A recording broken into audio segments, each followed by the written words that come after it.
Hello, good evening, good day, everybody, and welcome to the Ask Abhijit Show, episode 153. I hope you're all doing very well, and thank you for being on this live stream with me this fine evening over here. So, as always, before we dive into the questions, let's take a look at who all is there on the live chat. I can see Unhuman, K10 Kumar, World Leaders App Developer 5121 Sandesh, Chidanand Roop Shivoham, Kalind Jitesh Bharat Swami Vishak, N. Ashish Maurya, India Country Ball, Dhruv Joshi, Prakhar, Om Bekarikar, Akshay Tatakai, Heart Hacker Munda, Yuvraj Rushi, Om Vishant, Blind Bandit, Kapil Arrow 14, Pritam Manvendra, Dhruv Kumar DK, Mr. Maximus, Harshit Badoria, Agniswar Das, MEP Sharma is big, Martian Akash, Shivagami Devi, Sukhada, Sukhada Andhare, Aditya Kumar Show, Milind Dipankar, Muhammad Shah, Rishikesh, Bhavyadeep, Nitul, Arpita, Bai, Ketan, Harsh Saveri, Suman Negi, Arvinder Singh Chahal, The Dark Knight, Bhupesh, My Lord, Suman, Vladimir Vladimirovich Putin, Samar, Strangely Proton, Deepak, Amaya, AKB, Malhar, Rin, Sarthak, Namid, Chris, Wu Galaxy, Vrup, Jatin, Aditya, Bimla, Shahin, Vahman, Zadegan, The Heretic, Siddhartha, Xander, Toretto, Gopinath, Rushi, Shruti, Pushkar, Heart Hacker, Amanjot Singh, Trupti Patil, Agnishwar, Muhammad Shah, Mr. Maximus, uh, Geopolitical Dubey, Chiching, Sushant, Shivagami Devi. I think I'm repeating some names now, so let me stop here. So, good evening, good day to all of you. Great to be uh, amongst you all for this live stream for the Ask Abhijit show. So, with that done, let us dive into the questions now and let's see what questions we have. These days, I'm getting thousands of questions every week.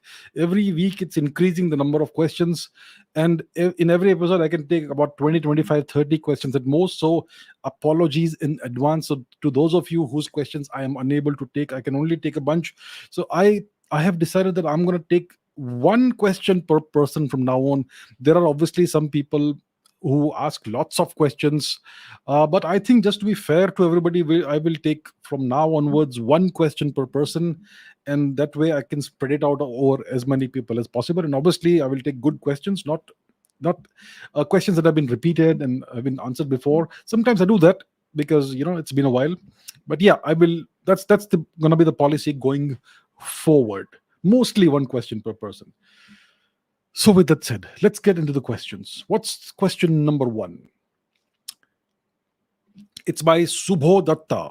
Do you see a nuclear war incoming as France and Poland are trying to give Ukraine attacking fighter jets? And the US is trying to give long range ballistic missiles, and Israel is giving Iron Dome to Ukraine. Well, a nuclear war it's certainly a big danger that's upon us. There is something called the doomsday clock. Shall we take a look at the doomsday clock? Let's Google it and find out. um, let's go to Google. I'll put that on the screen.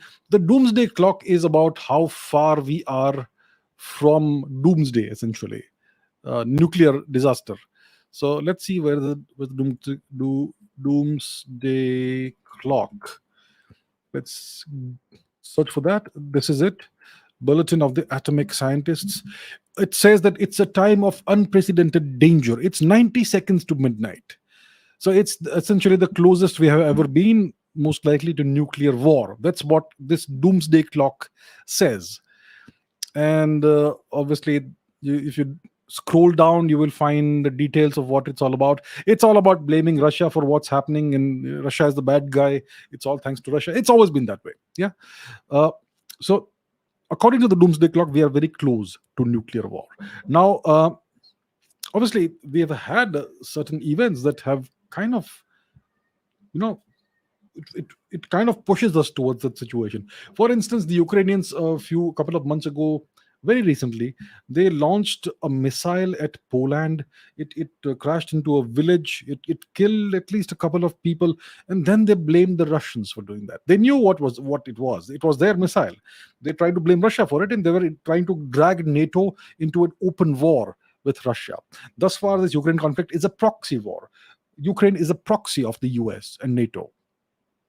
By doing this, the Ukrainians were trying to drag NATO into a direct conflict. They wanted NATO to get involved directly. So that is something that's a major escalation, and that can certainly lead to unforeseen consequences, including eventually nuclear war. There's a whole escalation ladder that's about 20-30 steps long, and we are kind of midway between into that. So yeah, it's dangerous times that we're living in now. France and Poland are giving fighter jets. Yeah, they're talking about doing that. uh, how many will they actually give? And even if let's say the French give a bunch of Rafales, let's say 10 Rafales, do the Ukrainian fighter pilots know how to fly the Rafale? It takes several months to train an already trained pilot on a new aircraft. So it's, all this is just talk. Has anybody actually sent these fighter jets to Ukraine? Not so much, right? And maybe they could give fighter jets that the Ukrainians are already used to flying. That's not happened yet. It's all words, it's all rhetoric, it's all talk right now. It's not really happened. If it happens, even if it happens, like yesterday I was speaking about tanks. Um, the It's a grand total of less than 100 tanks that are going to Ukraine, and that too, most of them are like, say, 1960s tanks. Yeah. So on the one hand, there's this grandiose and very belligerent and bellicose talk. On the other hand, there is this token support to Ukraine. So, so let's see if they actually send fighter planes, and what kind of fighter planes they send, and how many they send. 20 fighter planes, 30 fighter planes will not make much of a difference, right? When it comes to long range ballistic missiles, ballistic missiles are kind of a red line. You can give short range missiles, and all long range missiles are a game changer, and that's a kind of crossing a line of no return. Yeah. If you enable Ukraine to start launching missiles at Moscow, that's going to be a very major escalation. So I've not heard of this happening, and if the Americans do it, it's going to be a very significant escalation. It's not happened thus far. Israel, when it comes to the Iron Dome system, the Iron Dome system is Israel's anti-missile defense system, which can protect Israeli territories from the kind of rockets that Hezbollah launches at them, and also I'm sure ballistic missiles, Scud missiles like the Iraqis used to have, and so on. Yep. So the Israelis have spoken about, they're thinking about the possibility, they're considering the possibility and weighing the options of whether to give the Iron Dome to Ukraine or not. The Ukrainians had requested, they had asked, they had demanded for the Iron Dome system, I think last year, September or October 2022, if I'm not mistaken. And right now, Mr. Netanyahu is the Prime Minister of Israel, and he's saying that he's considering this request. He's thinking they will consider this seriously. So thus far, it's just talk. Nothing has actually happened. But if certain escalations happen, you're going to have a response to those escalations. So, in case the Americans, let's say, give a bunch of F-16s to Ukraine, that can cause a change in the balance of power. And then you will see certain actions that Russia will be made to take in response to such an action.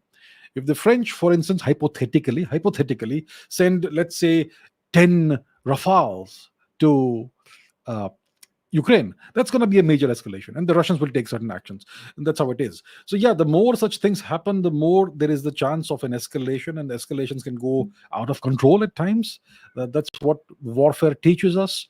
So yes, we are kind of in dangerous territory right now. I hope there's no nuclear war. Right now, it doesn't look like there's going to be a nuclear war.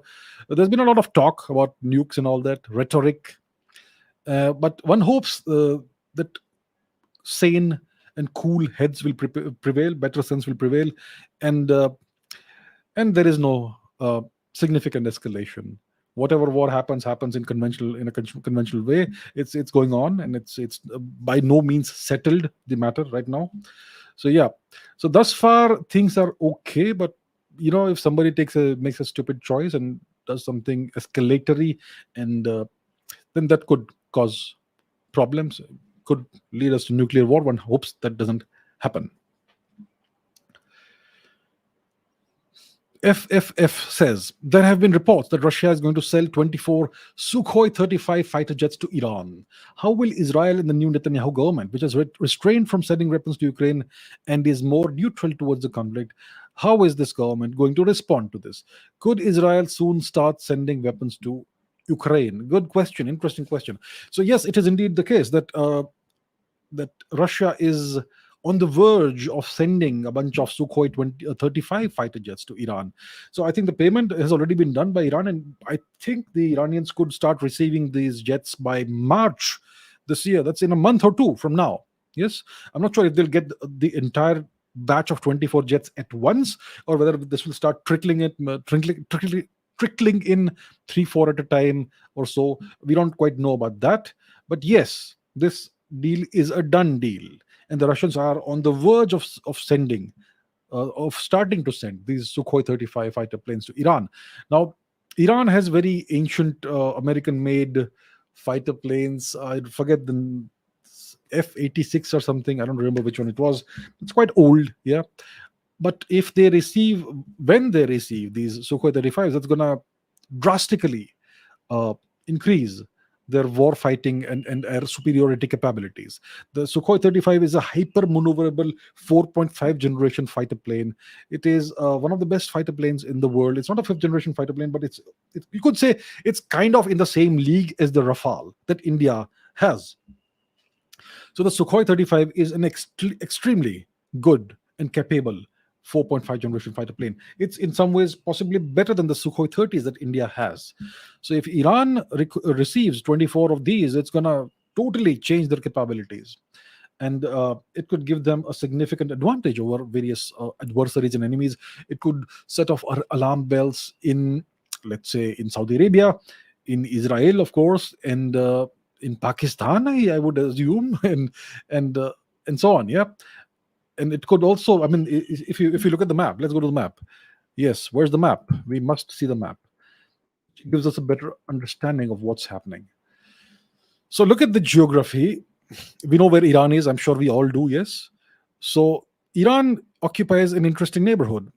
The Caspian Sea coast is at the north of Iran, and so is the Caucasus region.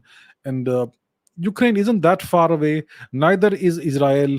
And these fighter planes, the Sukhoi 35s, can certainly go and strike Israel and come back to Iran, certainly within the capability of the fighter plane. So it's going to change the balance of power significantly in favor of Iran once this happens. So how will Israel respond to this? Israel obviously considers Iran a mortal enemy, because Iran has been making these statements for the longest time that they want to wipe Israel from the map of the earth, of the planet.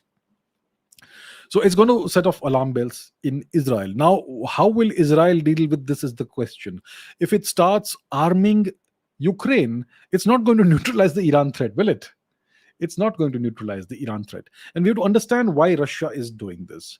Russia is obviously selling this weapon system to Iran for certain reasons. See, Russia needs the cooperation of Iran in order to link itself to India via the International North-South Transport Corridor, the INSTC. This INSTC is going to essentially connect Mumbai and various Indian ports via Chabahar in Iran, and also Bandar Abbas. Where is Chabahar? Chabahar is here, as you can see. Bandar Abbas is here at the choke point, the Strait of Hormuz. Then the corridor will go all the way into Azerbaijan, Baku, through and then into Russia. Maybe it will bypass Georgia. There's no need to go through Georgia. So for this to happen, Russia does need Iran's cooperation. Russia also wants to, as we discussed yesterday, they have linked all their banks with the Iranian banks, so they have established interconnectivity. So there is this kind of alliance that's happening, and Russia is kind of isolated from to a significant extent because of the Western U.S. sanctions imposed on it. So Russia has been able to tide over this crisis. It's not exactly tided over, but it's still ongoing. But they've been able to withstand the bulk of this crisis because of their relationship with Iran, with India, and with China. These are three major. Iran is a junior partner, if you would consider Russia and India and China. But these three nations are essentially with whom Russia is carrying out the bulk of its trade and various other activities. So Russia needs Iran on its side, and so India and Iran are also cooperating in this matter. And there, obviously, we know about the fact that the Chinese have invested are in the process of investing about $400 billion worth of money into Iran over the next 25 or so years. That's that agreement that they've had.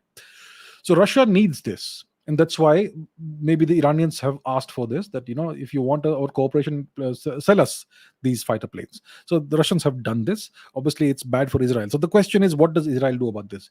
Maybe they could carry out airstrikes on Iran. That's a very drastic thing to do. They've done such things in the past, but when you have Sukhoi 35s in the air, it's not that easy to take those out, especially when the Israelis have the F-16s and whatever else they have, F-18s perhaps. Do they have the F-35s yet? I'm not sure. If they have it, then it could be a more the balance of the air battle could turn in favor of Israel. But yes, so it's a conundrum for Israel. On the one hand, they could arm Ukraine, but that does not solve the problem. When you have such an issue, you have to solve the problem instead of going somewhere else. So I'm not sure if Israel will take the action, will choose to start sending weapons to Ukraine. And even Israel and Russia have some sort of understanding when it comes to Ukraine. Israel has restrained itself, and it has not agreed thus far to send anything significant in terms of military aid to Ukraine. And most likely, even if they do send something, it will not be anything substantial. That's how it looks. Now, let's see. Because starting to send weapons, systems, and military aid to Ukraine does not solve this problem of the Iranian Sukhoi 35s. So they will have to find a solution to this if it is at all possible. But this is something that's going to happen. The Russians are about to send a bunch of Sukhoi 35s to Iran, most likely starting in March, in a month from now. The deliveries will most likely start from March onwards. So yeah, interesting, and we're going to keep an eye on this. Aman Negi says, my question is, if if there's a fallout between Turkey and the rest of NATO, what implications will it have on Armenia and on the Armenia-Azerbaijan conflict? Good question. Let's go to the map. Where's the map? Here's the map. It doesn't. All right. So where is Turkey? Turkey is here. Now let's understand the true significance, the true geopolitical, geostrategic significance and importance of Turkey from the eyes of NATO. NATO means the US. NATO is just a euphemism for the US and its satellite states. So for the US, what is the importance, geopolitical and geostrategic importance of Turkey? So let me explain what that is. Turkey, if you go to Istanbul, so let's zoom in to the Aegean Sea. You can see there is this place called the Sea of Marmara, and this is an inland sea which connects the Aegean Sea, which is a part of the Mediterranean, to the Black Sea. Okay, and there are two very significant, very important choke points here. The first is the Dardanelles, the Strait of the Dardanelles, where you had in 1916, 1915 or so, this terrible disaster. The British were defeated by the Turks, by Mustafa Kemal Ataturk over here, the Gallipoli campaign. So this is a very significant and very important choke point, which is controlled by Turkey. And the other choke point is this one here, right? The Bosphorus Strait, which passes through Istanbul and connects the Sea of Marmara to the Black Sea. And the Black Sea is where the action is, the Crimea and the coast of Ukraine. And obviously you have Russia as well, and the Caucasus region, the Western Caucasus region. So these choke points, the Strait of Bosphorus and the Strait of the Dardanelles, are extremely important geopolitically, because they serve to, if you control these straits, you essentially can choke off any Russian attempt to move warships into the Mediterranean Sea. So that's why it's extremely important. You can monitor all Russian activity, naval activity, and you can control it at will if you control these choke points. So Turkey controls the choke points, and that's why the since the longest time the Western nations have had this interest in Turkey, because of this extremely important position it straddles, which is the de facto, so to say, boundary between Europe and Asia. So half of Istanbul, half of Constantinople is in Europe, half is in Asia. That's how it is seen. These are artificial divisions. So the real importance of Turkey is this, and obviously it's a major country and all that. So now let's say, so the Americans have ensured that Turkey becomes a part of NATO. This happened, I think, in 1950, if I'm not mistaken. Turkey is one of the, I think, founding members, if I'm not mistaken, of NATO. And the US has a certain amount of military presence in Turkey. I believe that the US even may have nuclear weapons on Turkish territory. And Turkey obviously has its own ambitions. I spoke about that yesterday. Mr. Erdogan has his own neo imperial ambitions. He wants to essentially recreate, he hopes to essentially recreate the Ottoman Empire. So Turkey is an expansionist nation, and we know that it is in the process. It is currently occupying parts of Syria, and it also occupies northern Cyprus, and all that. So Turkey is very important, and NATO or the US cannot afford to let Turkey slip away from its grasp. Right? It cannot afford to have that happen, because then the Americans will lose control over these extremely vital choke points. Now, let's say hypothetically, Turkey has been doing things that the Americans don't like. For instance, the Turks, who were part of the F-35 program, they were supposed to receive F-35 fighter jets. The Turks decided to acquire the S-400 anti-missile air defense system from the Russians. They have already acquired it.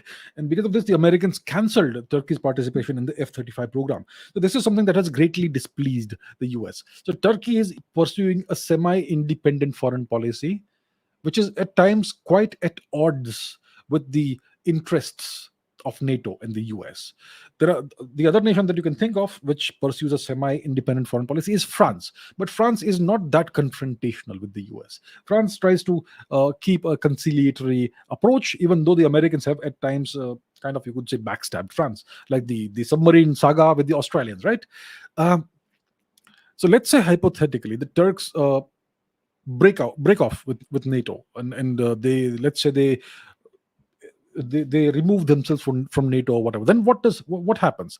Then that would, I would say, lead to the arrival of democracy and of human rights and freedom and peace in Turkey, which means a US military operation.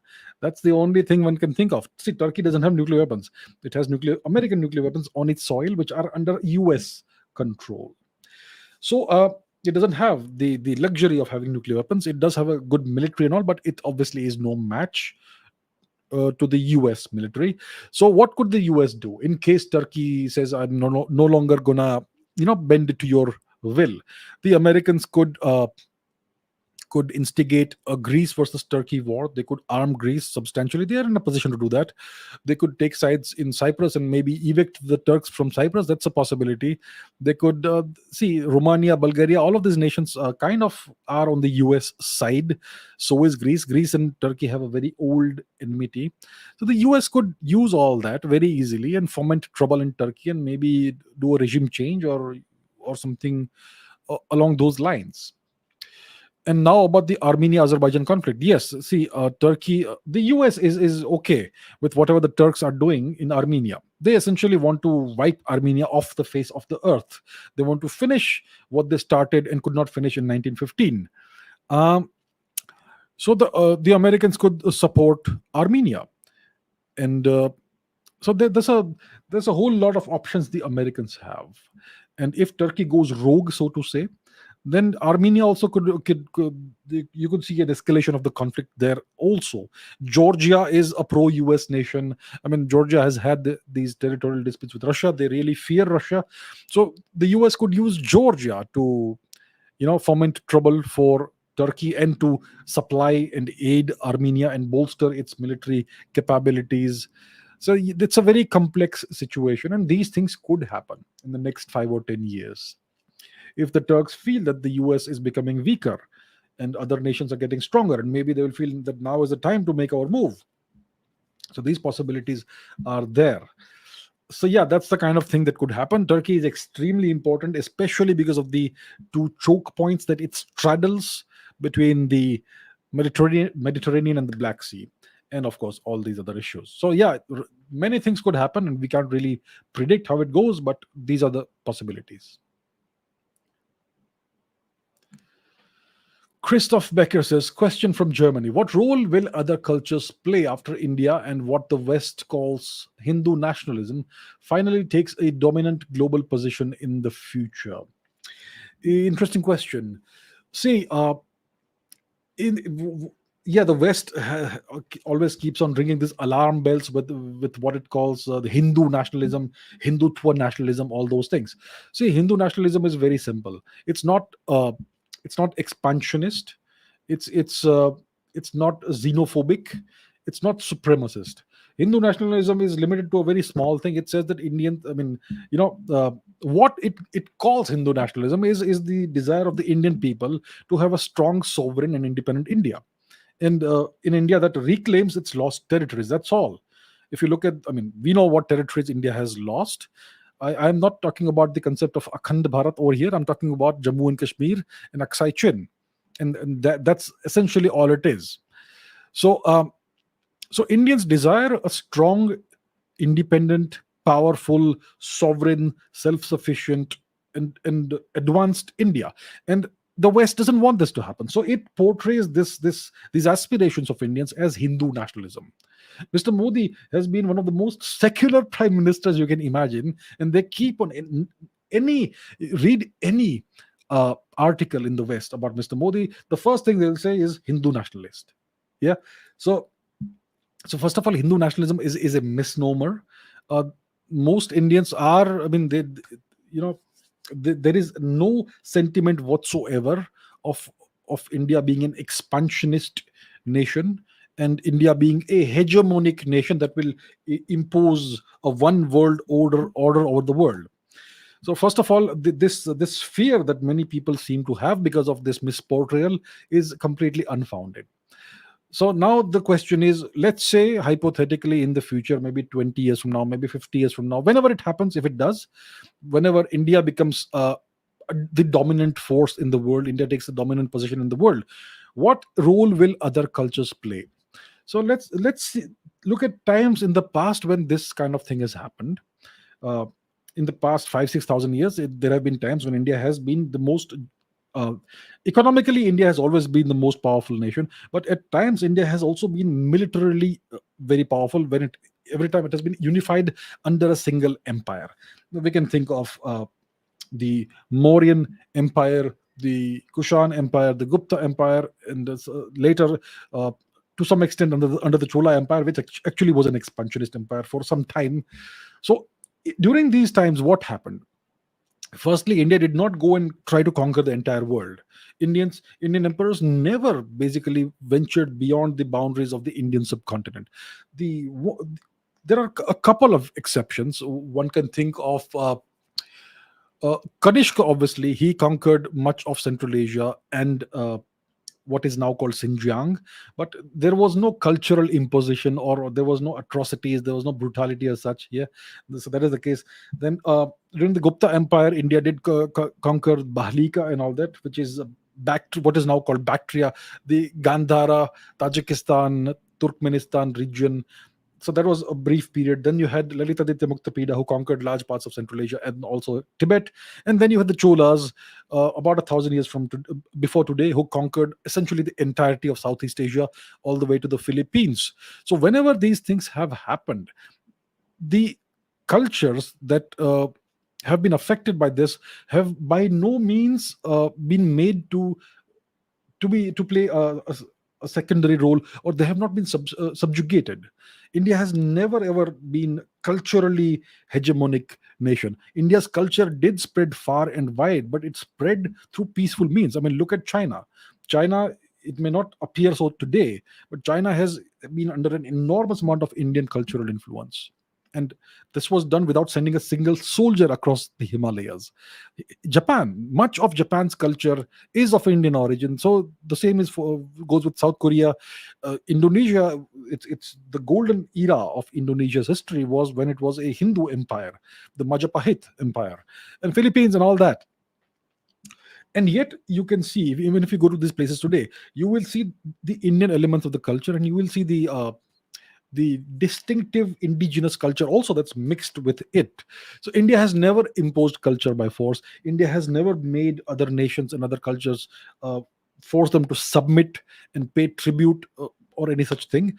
So in case India becomes the dominant nation in the future, the dominant civilization again in the future, I don't think it's going to affect any of the other cultures in any negative way at all. See, India itself is an extraordinarily diverse and pluralistic civilization. If you travel 50 kilometers in India, just 50 kilometers, the dialect changes, the cuisine changes, the traditions change. And it's an extremely diverse and pluralistic place, and yet it is all just one culture and one civilization. It's a big umbrella called Indian culture and Indian civilization. It is, despite all these differences and extreme diversity, which seems to be very different superficially, it's still one culture and one civilization. So India is very much used to diversity and pluralism, and that's what Indians really love. So India would not want the world to be a monoculture. Today we have this globalism movement which wants to turn the entire world into a monoculture.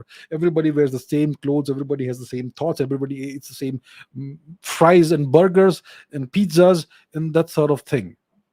That is horrible. That will make the world an extremely dull, boring, and monochromatic place. We want multicolors. We want the world to be a multicolored colored place. So India is the epitome of this. India, for thousands of years, has had hundreds, maybe thousands of languages and dialects, and lots of different local manifestations of its culture.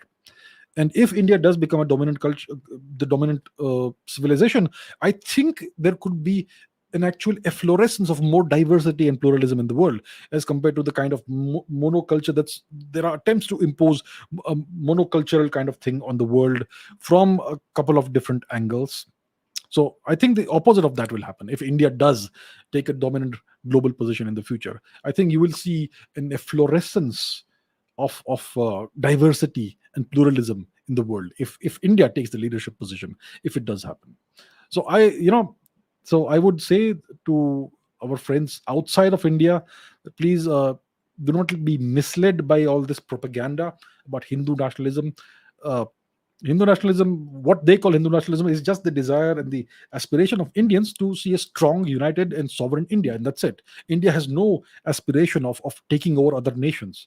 We have Nepal, with which we've had this very ancient relationship. I mean, Nepal has been a sovereign state for the past, I don't know, 200, 300 years, and and we have this very interesting open border system with Nepal. So Nepal is a very much a sovereign nation, but we have an open border, and the people of Nepal have the right to work and live in India, and they also have the right to serve in the Indian armed forces. Can you imagine that, allowing citizens of a different country to serve in your armed forces? So that's how much trust and all that is there with Nepal. In the future, you could have this sort of thing with Sri Lanka also. And India is never going to try and take over Nepal, annex Nepal or Sri Lanka or anything else. This is just fine the way it is. So I think if India does take a globally dominant position in the future, it's actually going to be good for other cultures. India will never try to subjugate any culture or indulge in cultural imperialism ever. It's never happened. It will never happen. It's going to be good for the world if India does take a dominant global position. Okay, Siprakar says, can you explain the doctrine of discovery? Very interesting doctrine of discovery.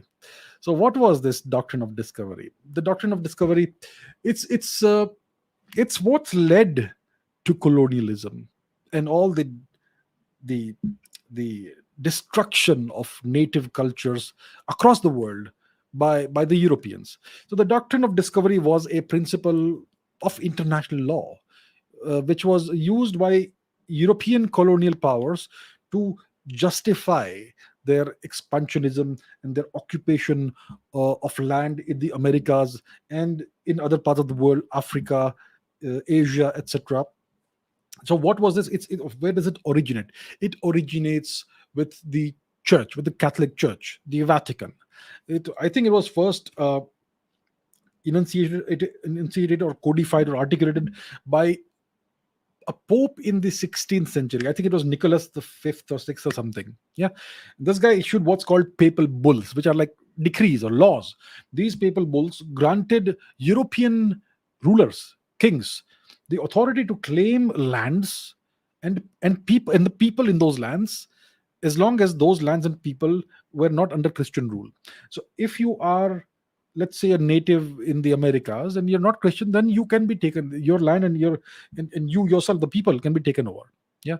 So you become the possession, the property of these European monarchs. And this was given sanction by the highest Christian authority, the Pope himself. And then this doctrine of discovery was used to justify European expansionism and colonization by claiming that these lands and people who are not under Christian rule were discovered, and therefore they were open to occupation and exploitation by Europeans. So it's like you discover a new species of animal and then it becomes yours. That's the kind of attitude that was there. And this eventually became a principle of international law. It was used by European colonial powers to claim territories like in the Americas, North America, South America. The Spaniards took over South America, and the French and the British, etc. They fought over North America. The Spaniards also took Mexico, and then there was Africa, there was Australia, and Asia also. Yeah. So this doctrine of discovery was used to usurp, to seize lands from the indigenous peoples, the native peoples, and to completely disregard any notion of the fact that they may have sovereignty and ownership over the land. Totally disregarded. And see the plight of the native, of the Australian Aboriginal people today. It's horrible. And the Native Americans in North America, good God, what atrocities they've suffered. Yes. So this doctrine of discovery denied these indigenous people the right to their land and to their culture also. There was cultural genocide all over the place. So these people were treated as savages, as uncivilized, primitive, almost subhuman people. And it was taken as an undeniable fact that these people should be subservient. There was slavery, rampant slavery. Look what Christopher Columbus did to the Arawak people, for instance, to the Carib people on the island of Hispaniola, which is now Haiti and all that. Yep. So this was a horrible thing. It was used to justify all kinds of exploitation of the people, of their lands, of their resources, whatever resources were on the land. This led to genocide, widespread violence, multiple instances of genocide, enslavement, and with the Europeans came various diseases in the New World, in the Americas, and all that. So that's what the doctrine of discovery was. Now, it's interesting that there is this. There was this Supreme Court judge in the US. Let's Google this lady, shall we? Google. Let me put this on the screen. Not this. Let me put something else on the screen. Let's do a Google search about this wonderful lady who they worship here, Ruth Bader Ginsburg. All right. Now let's add doctrine of discovery. Doctrine of discovery. So this lady, who is portrayed as a champion of the oppressed and of human rights and of women and God knows what else. She's almost deified today. She died, I think, in 2020. Let's take a look at this article. Ruth Bader Ginsburg's notorious opinion in the Native American sovereignty case is also part of her legacy. She said, your lands were taken from you illegally, but there's nothing we can do for you now. History and the law are written by the winners. So the Oneida Indian Nation, they were trying to reclaim some lands in the state of New York. And so these people, these Native Americans, they did not even have the right to have any recourse to the law, I think, until the 1970s. Until the 1970s, they did not even have the option of going to the courts. Then they went to the court in 97, 98 or something, or somewhere around there, right? And they petitioned the US Supreme Court, I think, or whatever it was. Supreme Court, yes. And they asked for the right to the lands that were stolen from them. So this is what Ruth Bader Ginsburg said. Given the long-standing non-Indian character of the area and its inhabitants, when she says Indian, it means Native Americans. So given the long-standing non-Indian character of the area and its inhabitants, the regulatory authority constantly exercised by New York State and its counties and towns, and the Oneida Indians' long delay in seeking judicial relief against parties other than the United States, we hold that the tribe cannot unilaterally revive its ancient sovereignty in whole or in part over the parcels at issue. It means too much time has passed since everything since your land was stolen from you. So any remedy now after the passage of time would be too disruptive. It would not be fair to the non-Indian landowners in the region, and so on. So the court must prevent the tribe from rekindling the embers of sovereignty that long ago grew cold. Courts were closed to the Oneida Indian tribe until 1974. So how do you expect them to pursue their legal claims? Yeah, incredible. So this was all done on the basis of the Discovery Doctrine of Discovery. So you can read this article. It's a horrible tragedy. What's still being done to the Native Americans in the United States and across North America. Yes. So that's how it is. So yeah, Justice Ginsburg seemed to say your lands were taken from you illegally. But even if the law says those sales are of no effect, there is nothing we can do for you now. It would not be fair, not to the white people who make up the majority of the population in the claim area. This is how even today the Native Americans are marginalized, and it's clear that these lands were taken from them illegally, and still they are not given any justice. So that is the doctrine of discovery, still in action today. It's not something that's long dead. It's still in action today in the United States and maybe in other English speaking nations as well. Let's take a look at Australia, maybe Canada, maybe elsewhere. I invite you all to do some research about this. I'm sure you'll find interesting examples of more of the same. So that's the doctrine of discovery. Horrible. Samir Naik says, why did Britishers, what's the Britisher? I call them the British. We are not Indianers, right? I don't know. Indians use this term all the time, Britishers. Anyhow, that's different. Okay, let's go back to the question. Why did the British hand over the Andaman and Nicobar Islands to India, which is far away from India, but nearer to other countries, for instance, Indonesia and Thailand and Malaysia? And it has a huge naval dominance in that region for India. Asking this question because the British wanted to avoid the rise of India again. Good question. Let's take a look at the map to understand how far this is. In case some of you don't know, I always like to open the map. Where's the map? Here's the map. So this is where India, I'm sure we all know where it is. And this here is the Andaman and Nicobar Islands. North of the Andamans is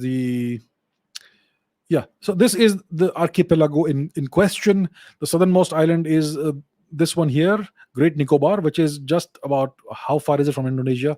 I'm sure it's less than it's about 211 kilometers away from Indonesia. So it's very close to Indonesia, very close. So the question is, why did the British hand over these islands to India when other countries are closer by, like such as Indonesia? And it obviously gave India a huge advantage, naval advantages in this region. So what's the reason? What's the cause? That's the question. And it's a good question. So let's understand why the British left India in 1947. Do you think they wanted to leave in 1947? No. They obviously understood that now India is no longer the cash cow it was. We have sucked everything, all the blood of India dry. India has been totally destroyed. There's almost nothing left for us to steal from India. So they they actually wanted to leave India in a proper step by step manner, in a very, what you would call, an orderly withdrawal or orderly retreat. But something went wrong. After the Second World War, which ended in 1945, there was the events of 1946, the great Indian naval rebellion, which spread like wildfire in the Indian Navy. Just almost overnight, all of the ships in the British Indian Navy, they had rebelled against the British Crown. These ships were as far east as Singapore and as far west as Oman.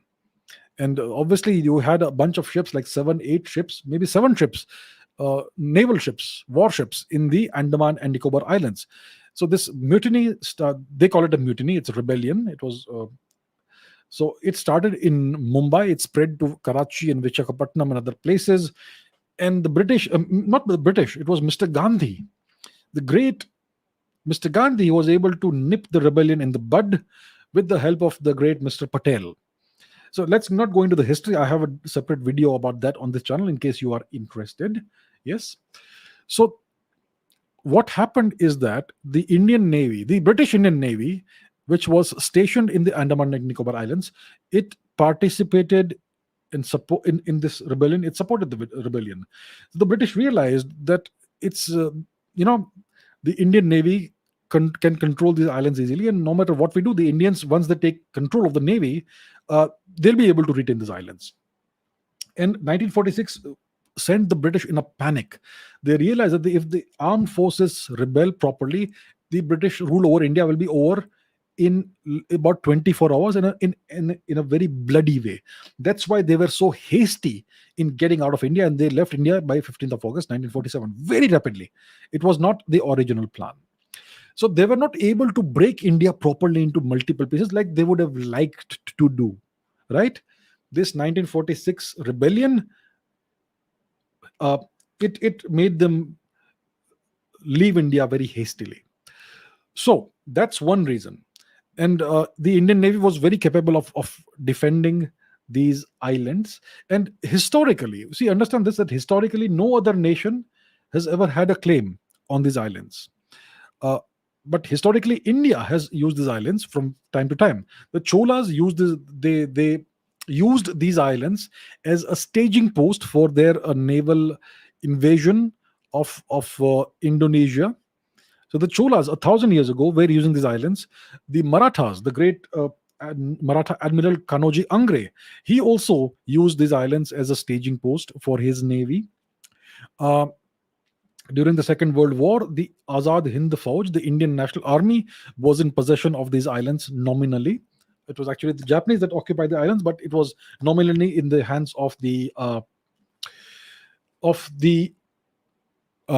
Japanese. So India has always used and had possession and claim on these islands. The British would have liked to break India more and maybe hand over these islands perhaps to Indonesia, perhaps to somebody else, but they were no longer in a position to do that. So, and the other thing is that none of these other nations, the so-called the neighboring nations like Indonesia, Malaysia, Singapore, Thailand, Myanmar, none of these nations made any claim to these islands. They all accepted the fact that these islands belong to India. They have never disputed this. In 1965, the Indonesians tried to play some mischief, but the Indian Navy was very strong in this region. So, yeah, the Indonesians supported Pakistan in 1965. And it seems that they had sent, reconnaissance parties of the Navy into the region, but the Indian Navy was very strongly present and the Indonesians could do nothing. So, these are the reasons why the British they had no option but to hand over the Andaman and Nicobar Islands to India, because India would have anyway taken over the islands, whether they liked it or not. So it was essentially a fait accompli, and that's what happened. All right, let's take the next question. Rudrajit Sarkar says, why did the Somalia-Ethiopia war happen? What roles did the two superpowers and their allies play in this conflict? Did this war pave the way for Somalia's financial and political crisis? Very interesting question, Somalia. So let's once again take a look at the map to understand the context. So where is Somalia? We know where India is. Go westwards and cross the sea, and here we are at the Horn of Africa. This region is called the Horn of Africa. It's essentially Somalia, Ethiopia, Eritrea, Djibouti. That's what it is. That is the Horn of Africa. So this war happened in the late 1970s. I think 1977, 78, if I'm not mistaken, that time period. And at that time, Ethiopia was ruled by uh, a bunch of army generals or army. It was ruled by the army, and it was under army rule, and it was a Marxist nation, Ethiopia at the time. And Somalia was at the time a socialist nation. At that time, Ethiopia was supported by the USSR, and Somalia was supported by the United States. The US was supporting Somalia at the time in the late 1970s. So there was this disputed region called Ogaden. Where is Ogaden? Will it show us on Google Maps? Ogaden. Here we are. Okay, can you see this? The highlighted region that is called Ogaden. I'm not sure what the exact pronunciation is, but you get the meaning. So this region was under dispute because it was a Somali majority region. The majority of the people in this region were of Somalian ethnicity. But this region was under Ethiopian control, and that was the dispute. It is still under Ethiopian control. So that was the dispute. And the Somalis, and this was also a geopolitical thing. It was also part of the Cold War. The Americans were supporting Somalia, the USSR was supporting Ethiopia, and both these superpowers were jousting for influence in Africa as well. So this essentially became kind of a proxy war. I think the Somalians were the first. They fired the first shots. They invaded the Ogaden region. Then they took over much of it, and then the Ethiopians responded. They retaliated, and the USSR sent in lots of supplies, arms, ammunition, weapon systems. The Cubans under Fidel Castro sent more than 10,000 troops with all kinds of weapons and all that. And because of this foreign assistance, the Ethiopians were able to repossess the territory that the Somalians had taken over. And the outcome of the war was that Somalia lost this conflict. Ethiopia won. Even today, you can see that this straight line boundary, which is very typical of Africa, is a dashed line on Google Maps, which tells you that this is still a disputed boundary. So that is what the war was. It was about this Ogaden region, disputed region. The Ethiopians won because of USSR and Cuba's support. And this was a victory for the USSR, essentially, in the Cold War. So that is the role that the two superpowers and their allies played in this conflict. Now, this war, like you say, yes, it did pave eventually for Somalia's financial and political crisis. So the Somalian government, because of this war, because of the intense militarization of this entire region, you had lots of different militias that popped up in Somalia, who were all fighting for the freedom from Ethiopia of the Ogaden region. So there was the appearance of multiple centers of power, which is never good when they are all armed. Yes, and obviously because of the war, there was this extreme. There was this economic crisis, and the economy of the region went into the doldrums.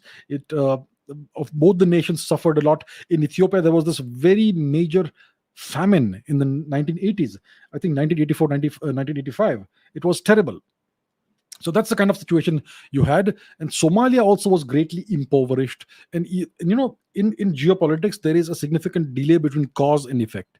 In any sport, in anything, there is a delay between cause and effect. So in this case, there was a delay of about 14 years. And in 1991, eventually, the government of Somalia collapsed and Somalia descended into civil war. And the Americans tried to intervene. There was this warlord called Mohammed Farah Aidid. The Americans sent their troops to Mogadishu. There was this terrible battle of Mogadishu in which, I don't know, more than 1,000 Somalian civilians were massacred by the American troops. But the Somalians were able to take a few Americans prisoner, and I think they were killed or whatever, and their bodies were dragged over the streets, and it came on the cover of Time magazine. A disaster for the Americans. It was during the Clinton administration. So these are the things that happened, and I would say that certainly it's this war, the Ogaden War of 1978, 1977, 78, that paved the way, that started a chain of events that led uh, to the fall of the Somalian government, and the descent of Somalia into civil war. And Somalia, even today, it's kind of a lawless place, and it's extremely it's an extremely hard life if you are a Somalian citizen. So all of this started around that time. So yes, a very interesting question that Rodrajit has asked. Krishna Saraf says, I started reading the Unabomber manifesto, and I have come to really agree with Ted Kaczynski. What are your opinions about his theory? Interesting question. I'm not sure I have discussed the Unabomber, Ted Kaczynski. Let's Google Ted Kaczynski, shall we? Give me a second. Let's put that on the screen, and let's talk about him. So Ted Kaczynski was a mathematical genius. He was a mathematics professor. He was a genius. Let's Google him. Ted. I hope that's the spelling. That is indeed the spelling. His name is, he's still alive. His name is Theodore John Kaczynski, the Unabomber. So he is a mathematical genius. He is a former mathematics professor. He was in University of California, Berkeley.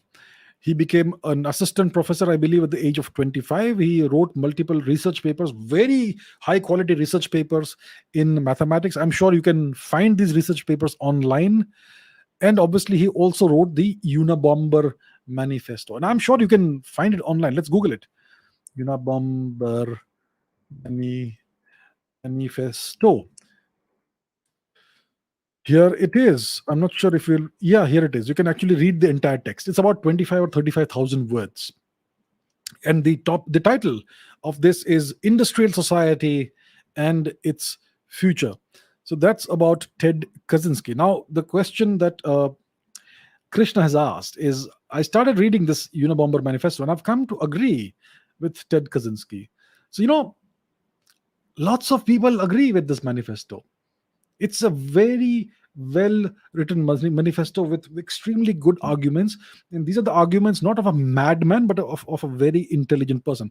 Let's see what the manifesto, what people have said about it. Yeah. Somebody from the New York Times wrote that if this is the work of a madman, then the writings of many political philosophers like Rousseau, Paine, and Marx are scarcely more sane. So he's saying that this is the work of a very intelligent man. It's not the work of a madman. This is not madness. Right. So you can read the manifesto. You just have to Google it. So what did Ted Kaczynski say? What is the core thought process or philosophy or the central arguments of the manifesto? First of all, he says that he criticizes modern society. He criticizes the effects of modern technology on society. He says that industrial society is fundamentally unjust and oppressive. So this sounds like what Karl Marx said, doesn't it? But Ted Kaczynski was anti-left. He was not a Marxist. He was anti-left. So he believed definitely that industrial society is fundamentally unjust and oppressive. And he also called for a revolution. Ted Kaczynski. He called for a revolution to overthrow the current system and establish a more simpler, a new way of life, a simpler way of life. Not a revolution of the proletariat in which there will be a dictatorship of the proletariat and a new society which is all egalitarian. Everybody has the communist society. He did not ask for that. He wanted to have a simpler way of life, which is closer to nature. That's what he wanted. And he said that industrial society is reducing the quality of life for individuals, and it's also causing environmental destruction, which is completely correct. It is very true.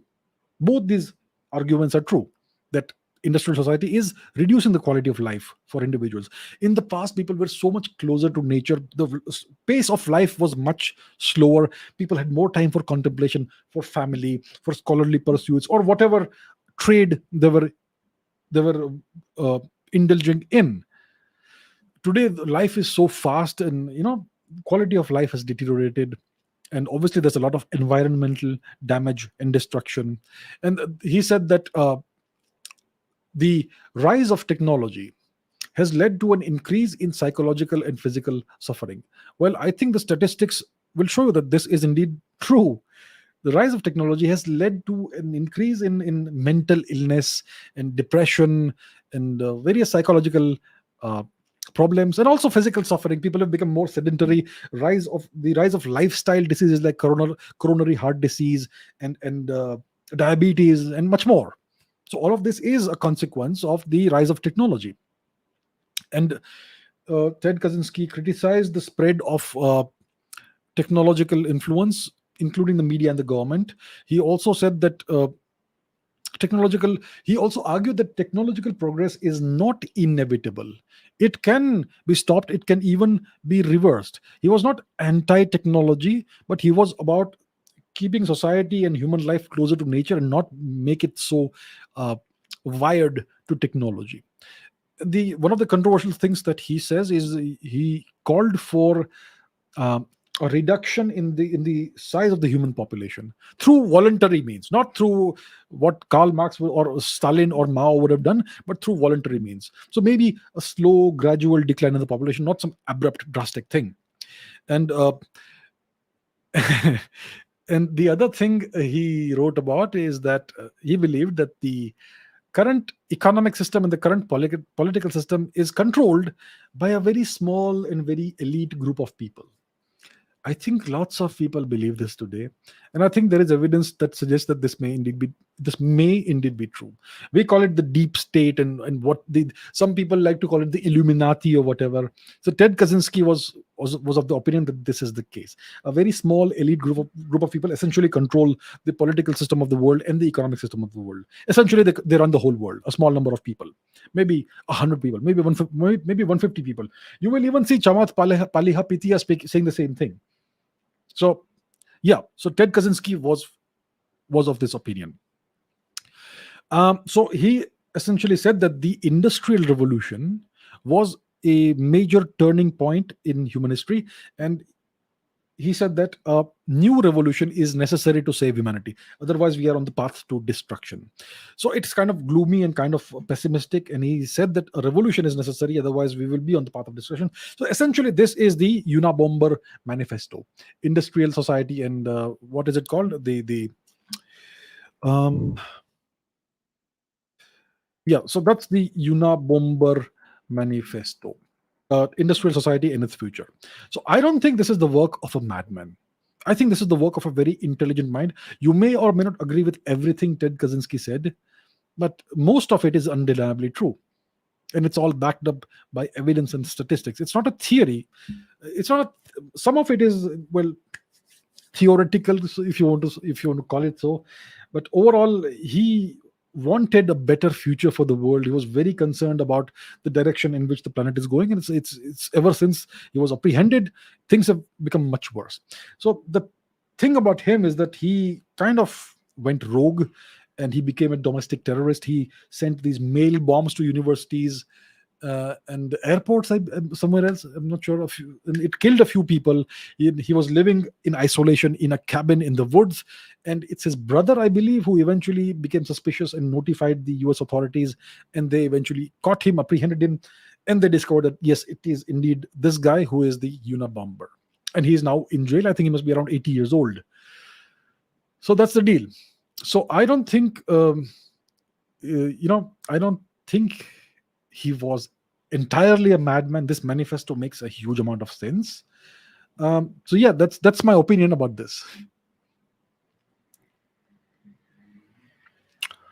Karun Bihari says, is it possible to modify the DNA of living humans and solve various inheritable health and mental issues right away? Skin disorders, depression, etc. Is it already happening?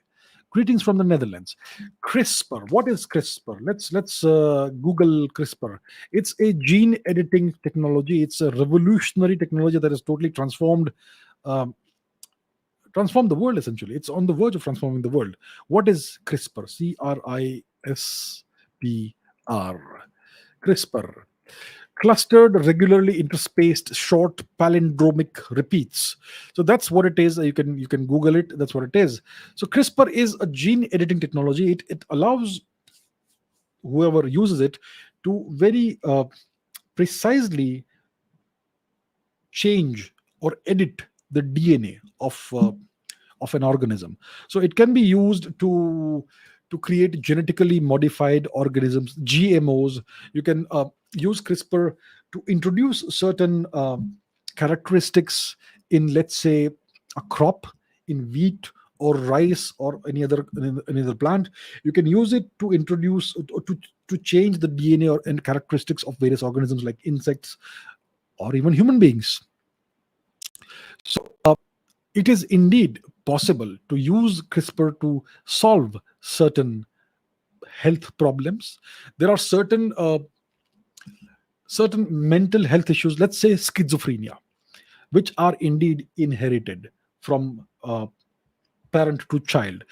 One of the most famous examples is the great mathematician John Forbes Nash, who was a schizophrenic.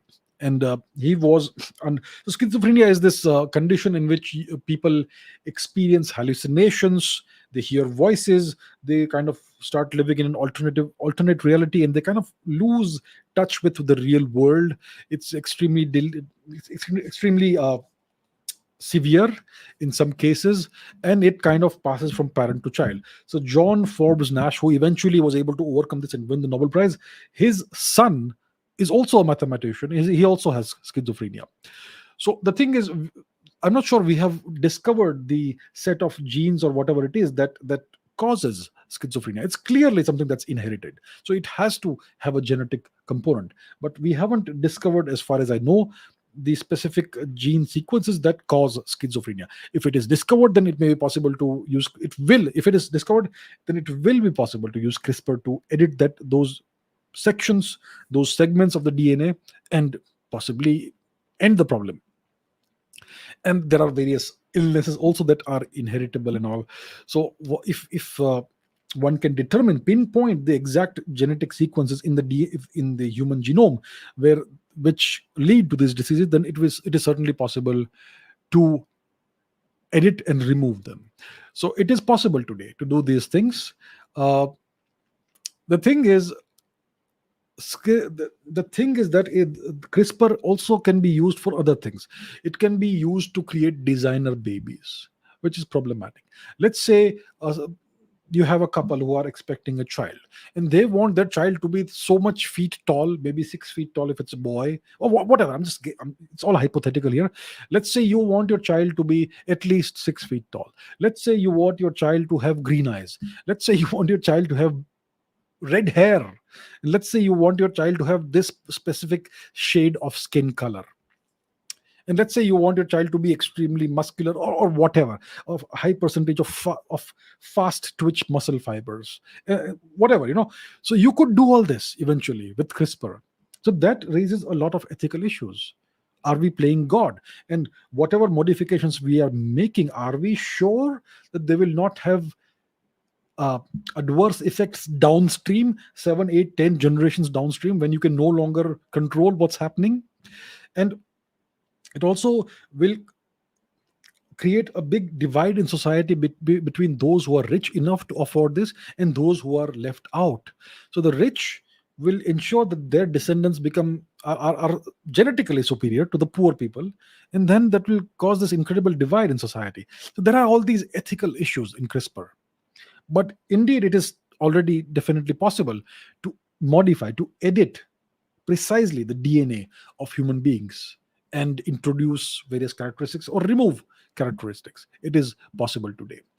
It's already happening. And yeah, so yeah, that's where we are today. And these technologies will only become more advanced as the years go by. Priyanka says, good evening. What's the future of nanotechnology? I took this subject in my master's degree and it was quite interesting. So I read a lot and I thought that it's going to revolutionize everything in the near future. But I don't see much practical progress so far. I guess it's been slow. What are my thoughts about this? So nanotechnology is it's actually the future. Progress may not be that visible. See, whenever a new technology comes into the, well, whenever a new technology appears, it is first appropriated by the military, and it is used for various military purposes, and eventually a few decades later the spin-offs of that technology trickle down into the civilian domain. So so and there may be some technologies around that we may not even realize are because of nanotechnology. So nanotechnology is the manipulation of materials and substances at the nanoscale, not the quantum scale but the nanoscale. So first of all, you have medicine and healthcare. Nanotechnology will revolutionize medicine and healthcare. It will lead to the development of all kinds of new, more effective diagnostic tools and treatments and drugs for diseases. It will We can create advanced materials and devices using nanotechnology. Uh, let's say you want to create an extremely strong material which is extremely light. Today, the strongest materials are typically metals like steel and all that, but they're quite heavy. But what if you have a material that is stronger than steel, but let's say a third of the weight? That would be wonderful. You can have all kinds of wonderful applications of that. So, high strength and low weight, that sort of thing. So, that's the kind of advanced materials you can create with nanotechnology. You can create nano devices, consumer electronics. You can create nanobots that can go into your bloodstream and clean out whatever clots or plaque you may have in the heart. That's the thing. Um, Clean energy, more effective, more efficient methods of energy production and energy storage. Better lithium ion batteries, or maybe batteries of other types that we could create using nanotechnology. Batteries that can store more charge and for a longer duration. This will help us reduce our dependence on fossil fuels and mitigate the effects of climate change, all that. um, One can use nanotechnology for water purification, more efficient methods of water purification. We can use nanotechnology for cleaning up pollution.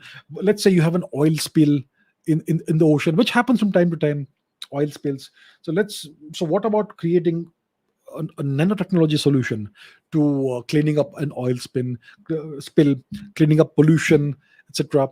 Then obviously nanotechnology has applications in computing, increasing computing power, more advanced computer systems. Right now, we have the silicon wafers that are just one level deep, but you could have entire stacks of this if you can master that. If, of course, the heat is an issue, but yes, this will eventually happen.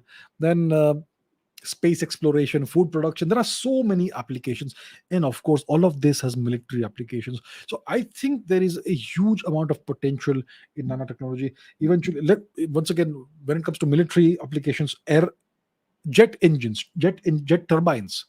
When you have a jet engine, let's say a fighter jet, let's say any fighter jet that flies at Mach 2, twice the speed of sound. These jet engines become extraordinarily hot, thousands of degrees Celsius, and no matter how hard or strong your steel is, it's going to melt. So you need special materials for that, and you could create those using nanotechnology. So all of this is going to happen through nanotechnology. The progress may not be that visible, because typically this technology comes wrapped up in something else, and you cannot really tell that it's based on nanotechnology. But yeah, there's a lot of work happening in nanotechnology. um, and eventually we will realize in 10-20 years that much of the progress may have actually been thanks to nanotechnology. It's very interesting. It's a very interesting subject, and it's typically in India. I think it's taught in various IITs, Indian Institutes of Technology. So yeah, that's what it is. The future is great for nanotechnology. Maybe the way the teachers teach it and all that is kind of not so fascinating. That's what teachers typically end up doing in India. But I think the future is great for this field. Nishant says the ancient 11,500-year-old site, Gobekli Tepe, located in modern day Turkey, is said to be the oldest known proto city in the world.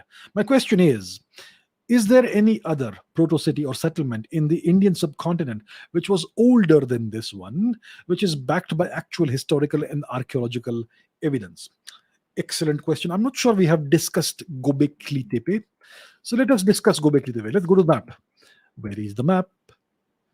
Here is the map. And the map should be now on the screen. Okay. Let's go to Gobekli Tepe. We have to go to Turkey. It's actually quite close to Syria in eastern Anatolia. Now, I will not be able to locate it unless I search for it. So, Gobekli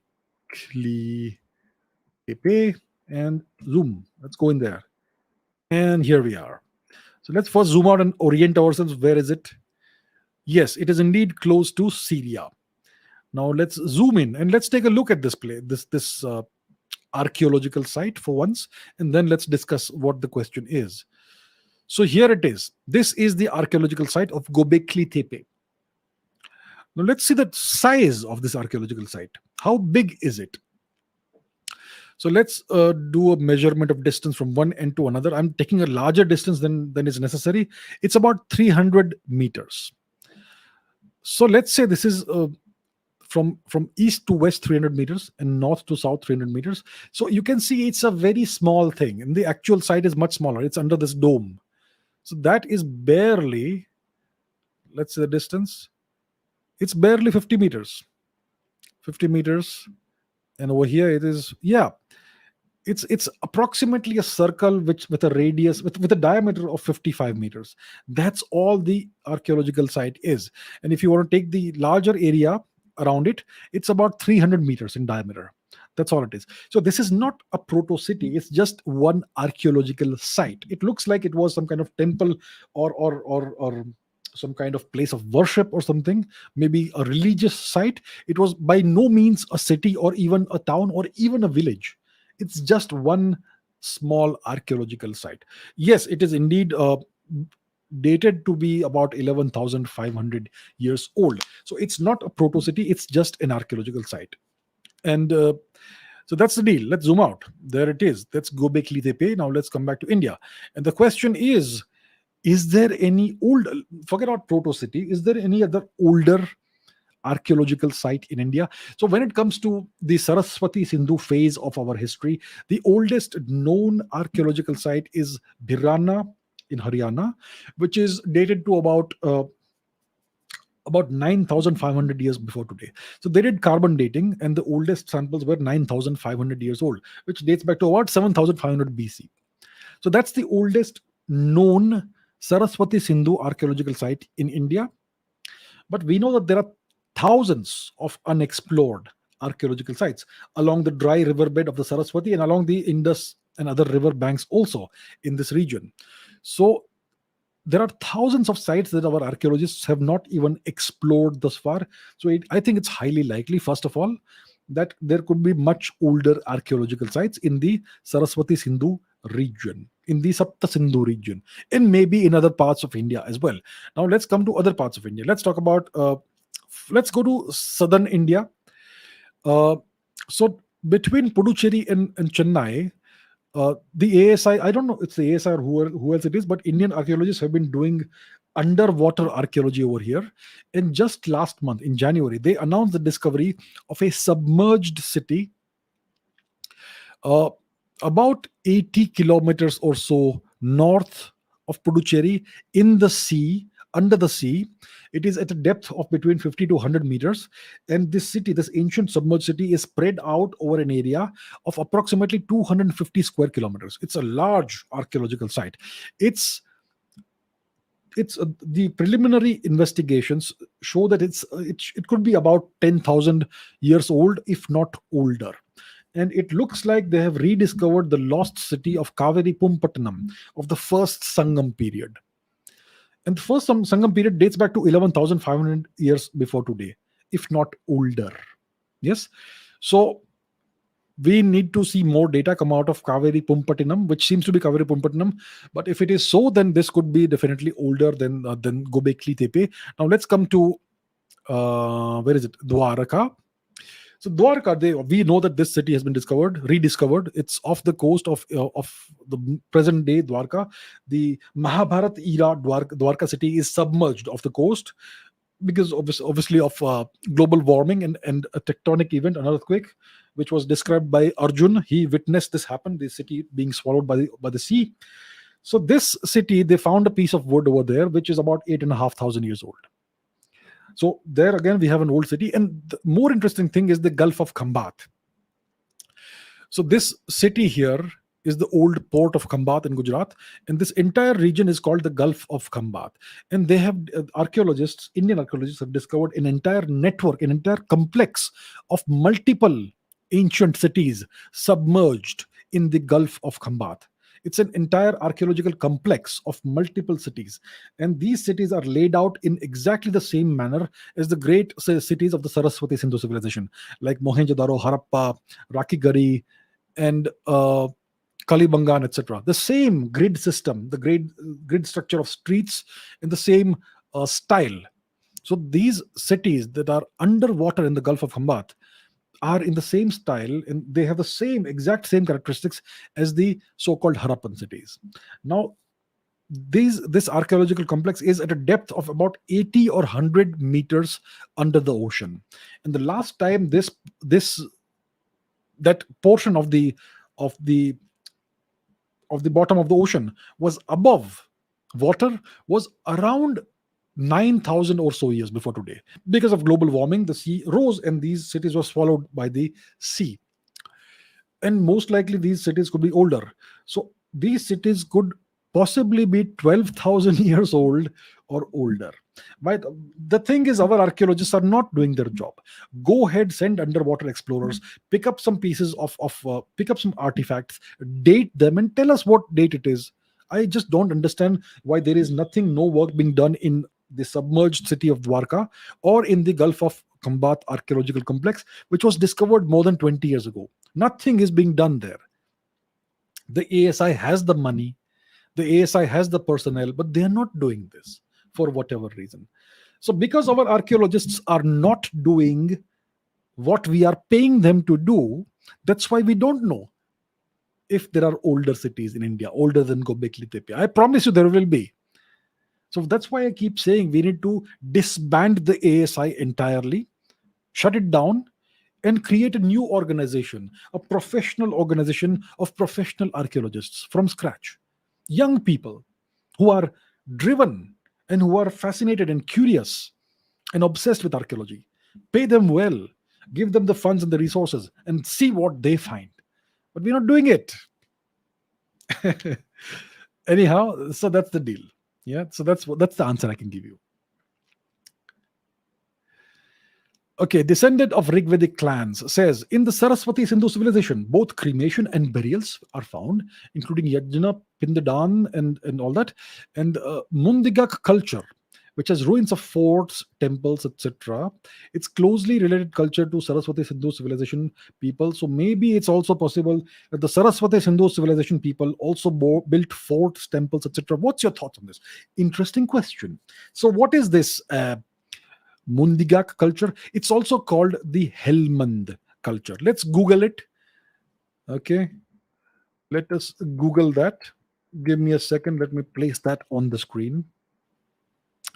And we're going to Google mundigak culture, which is also called Helmand culture. Right. So the Wikipedia article will say Helmand culture. First, let's look at the images. Okay, let's go. Let's first go to the Wikipedia article. As always, let me remind you all, Wikipedia is not necessarily a reliable source of information, especially when it comes to Indian history. I'm just putting this over here for reference, but do not ever believe Wikipedia 100%. And I'm going to close this. All right. So yeah, the Helmand culture, which dates back to 3300 BC, is a Bronze Age culture that flourished in the Helmand Valley. It's essentially Afghanistan, Tajikistan, Turkmenistan, Gandhara, and westwards. That's what it was. And this culture dates back to about 3300 BC. And yeah, it does say that these people had cities and temples and palaces, a complex and advanced social culture. So if you have temples and palaces and all that, you have advanced culture. If you don't have temples and palaces, then you are backward culture, even if you are fully urbanized, weird. So the main cities are Shahri Sokhta in Iran and Mundigak in Afghanistan. These cities have the same culture and all that. Um, what else does it say?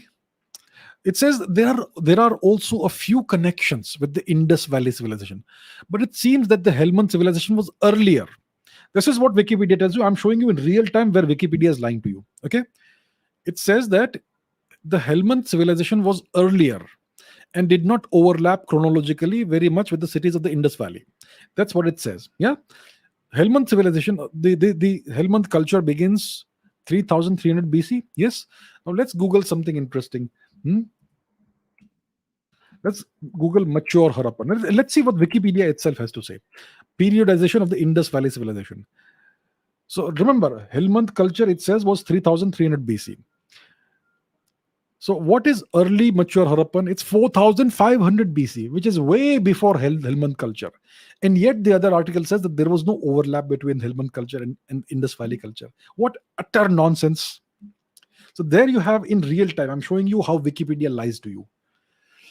And the Harappan culture, actually, the so-called Harappan culture begins around 7500 BC. They call it pre-Harappan, whatever. You can give any name you want, but it's the same culture. It's the same cultural continuity that begins around 7500 BC, almost 10,000 years before today. So what they call Harappan culture clearly predates the so-called Helmand culture, and it is definitely, it was contemporaneous with Helmand culture. The so-called Harappan culture, well, it still exists over here in India. We are all descendants of the same culture, the same civilization. It never ended. It merely dispersed in different parts of India and elsewhere also. So Helmand culture ended around 2350 BC. Apparently, it ended. Um, so now let's take a look at Helmand culture and what it looks like. Let's take a look at the pottery, shall we? So yeah, it had these big columns, monumental architecture. You can see this, yeah. Um, you can see this statue of a person or carved head. You can see these various utensils, the face of a bull. Let's go there. Um, Now this is exactly the same kind of statuettes and figurines you find in the Saraswati Sindhu region. You also find in Mundigak, and still they are saying there is no connection or very little connection. Here is more. You find exactly the same thing. This again, there you go. A bull. It's an Indus Valley bull. It's a Harappan bull. It's an Indian bull. The same bull here. This is again Mundikak. Look at the pottery. You find the exact same pottery in the Saraswati Sindhu archaeological sites. The same pottery, the same patterns, the same style, the same stylistic elements. Yeah, the same leaves, even the same leaves. So, what this tells you is that most likely the Mundikak culture or the Helmand culture was nothing but an offshoot or a border area of the Saraswati Sindhu civilization era. And since these people, the Mundigak people, had temples and forts and palaces, it tells us that the people of the Saraswati Sindhu era, in some places, had this. So let's take a look at the map and see where this is, Shahar i Sokhta and all that. Let's find that. Let's go back to our trusty old map. So where is Shahar i Sokhta? It is, let me Google that. Shahar i Sokhta, the dry city or the burned city. Okay, Shahar i Sokhta. That's what they say in Persian. So as you can see, it is west of present-day Afghanistan. It is in the extended Gandhara region. And other sites have been found in northern Afghanistan, even Tajikistan, even Turkmenistan. So what we see is that when Indian people move into Central Asia and all these deserted regions, their culture changes, their behavior changes, their traditions change. Maybe when you live in this sort of environment, you need forts, because that's a dangerous, inhospitable terrain. And maybe you have other tribes who live there who are not very friendly with you, and maybe resources are so scarce that people have to fight each other for small resources. So maybe when you live in places like this, you need to build forts, and maybe that also causes uh, you to build temples or whatever. So this is all speculation. But what is very clear from the evidence that we just saw of the pottery and the art and the sculpture and the statuettes, the figurines, is that the Mundigak culture it shows the same cultural and artistic characteristics as the Saraswati Sindhu culture. So yeah, so like this the person descendant of Rigvedic clans says, it is certainly possible that the Saraswati Sindhu people did build forts, palaces, temples, but when they lived in these far off regions, not in the Saraswati Sindhu region, not in the Sapta Sindhu region. Okay, let's take some more questions. Sharma is big says, who was the best Roman emperor according to me? And who do you think? And do you think there was any Roman emperor that could be comparable to Chhatrapati Shivaji Maharaj or Maharana Pratap, or were any of them really that great? Thank you. Best Roman emperor. How do you define best? First of all, we have to define best. Do we mean the Roman emperor who conquered the most territory? Do we mean the Roman emperor who made Rome the most prosperous? Do we mean the person who was the most peaceful? So I'm not sure what is the criterion for the best Roman emperor. Maybe the most successful. So obviously one has to think of Augustus. Augustus was the first Roman emperor, and he ruled for I don't know how many years, 30, 40, more than 40 years if I'm not mistaken. And there were decades of civil war in Rome after the reign of Julius Caesar and all that stuff. So Augustus stabilized the Roman Empire, and he brought in stability, political stability, and he indulged in various military conquests. He expanded the territory of the Roman Empire. He also established a very stable system of government, and that system lasted for centuries essentially. And he also had a significant cultural effect. He did social reforms and social programs, building of various projects, public works like aqueducts, temples, all that. So Augustus has to be one of the great Roman emperors. Then you have the Roman emperor Trajan, Trajan, who expanded the Roman Empire eastwards. He conquered what was then called Dacia, Dacia, which is roughly present day Romania. He also did lots of public works and built roads and aqueducts and temples and all that. So during Trajan's time, I think the Roman Empire expanded to its greatest extent, and there was a huge amount of very high degree of prosperity, very great interconnectedness of the entire region through roads and all that. So overall, for the citizens who were not slaves, it was a great time during Trajan's time. Then you had Hadrian, who I believe succeeded Trajan. So Hadrian conquered the west. Trajan went all the way to Romania and conquered Romania. Hadrian conquered more of the British islands, including Scotland, and he is famous for the construction of the Hadrian's Wall. Would you like to see Hadrian's Wall? It still stands in some places. Let's take a look at Hadrian's Wall. Let us Google that. Hadrian's Wall. Hadrian's Wall. So it's still there in parts, and it still stands. You can see this is Hadrian's Wall. So this was the northernmost, if I'm not mistaken, extent of the Roman Empire. This was in Scotland, and it still stands to a large degree. This is how it would have looked like in the past. Yes. So that's what Hadrian did. He built this wall which helped secure the northern part of the northern frontier of the Roman Empire. He conquered parts of Scotland. He established stable rule over the British islands, and obviously he did lots of public works. He was a patron of the arts and sciences, and constructed libraries and temples and baths and roads, and overall it improved the quality of life for Roman citizens who were not slaves. One has to keep specifying that. Then you had Marcus Aurelius, the great philosopher emperor, who expanded the empire northwards into Germania. Yes, so he was known for his leadership during a time of various military crises, and he is also the author of the Meditations, Stoicism, a series of personal reflections and moral guidance. So Marcus Aurelius was successful in maintaining the stability and prosperity of the empire as long as he was alive. One could also throw in the name of Constantine the Great, the first Roman emperor to convert to Christianity. He essentially founded, or he didn't, he wasn't the founder of the Eastern Roman Empire, but he played a significant role in that. So he established the new capital of Constantinople, named after him. During his lifetime, it was called Byzantion, but after he died, it was called Constantinople. So this was the beginning of the Byzantine Empire, essentially, and the beginning of the rise of Christianity. So Constantine, well, was a very successful emperor. If you want to see an example of a not so successful emperor, let me show you this one. Give me a second. His name was Elagabalus. Take a look at this.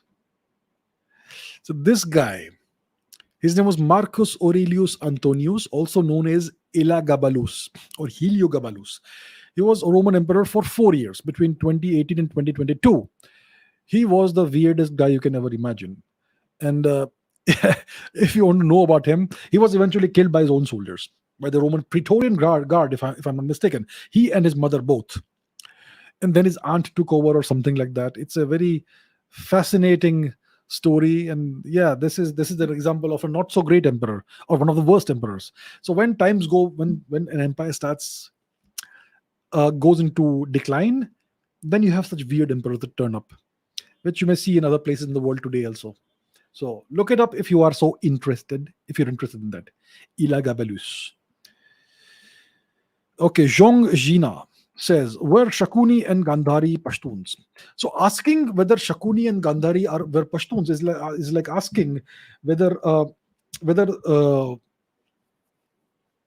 whether Hannibal Barca was Tunisian. There was no Tunisia during the time of Hannibal Barca. And similarly, there were no Pashtuns and there was no Afghanistan during the time of the Mahabharata, when Shakuni and Gandhari were alive. So their descendants and the descendants of their relatives who still live today are definitely Pashtuns. So Shakuni and Gandhari, who were siblings, were from the northern Mahajanapada of Gandhar, which is now Afghanistan, that region. But they were not Pashtuns. The Pashtun identity arose way, way, way later, most likely during the Turkification of Afghanistan, when Afghanistan finally became Islamized. It's around that time that the Pashtun identity became a thing. It's like asking whether Yudhishthir was a Rajput. There was no Rajput identity during the Mahabharata time. The Rajput identity emerged much, much, much later. Yes, the Rajput clans are all more or less the descendants of the royal clans, the aristocratic clans of the Mahajanapada era and maybe the late Vedic era also. But there was no Rajput identity then during that time. And similarly, during the Mahabharata time, there was no Pashtun identity. They were just people of Gandhar. So yeah, that's the answer.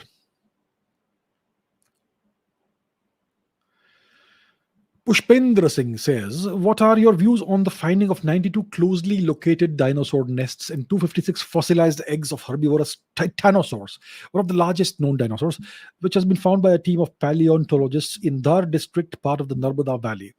My view is that it's wonderful. It's no surprise that they found such a thing. India was home to God knows how many species of dinosaurs. India was a hotbed of dinosaur activity. Up until 66 million years ago, when we know what happened, the Chicxulub impact. And when this impact happened that killed off the non-avian dinosaurs, at the time India was an island in the Indian Ocean. Do you know that? Let's take a look. Let's go back to the map, the trusty old map. So this is the map. So you can see this island over here of the eastern coast of Africa. It's called Madagascar. And you can see the shape of Madagascar kind of fits with the shape of Africa over here, like a jigsaw puzzle. It's because Madagascar, at about 120 million years ago, was part of the coastline of Africa. And so was the peninsular part of India. You can see the northern tip of Madagascar can perfectly fit into the neck of Gujarat. So you can see it's all part of a jigsaw puzzle. So because of tectonic activity, India and Madagascar detached from Africa. Madagascar stayed behind, and India shot all the way across the Indian Ocean and slammed into Eurasia, which led to the formation of the Himalayas, the Himalayan mountain range. So about 100 million years ago, India was still in the middle of the Indian Ocean. About 60, 70 million years ago, it was over the Réunion hotspot region over here, the Réunion Island. And that's when India witnessed, the Deccan region of India witnessed incredible super volcano activity, the so-called Deccan traps, which may have contributed to the demise of our non-avian dinosaur friends. And the impact event in Yucatan, Mexico, also contributed to that. Um, so there were lots and lots of dinosaur species all across India, and people have been finding dinosaur eggs and fossils for decades, for centuries in India.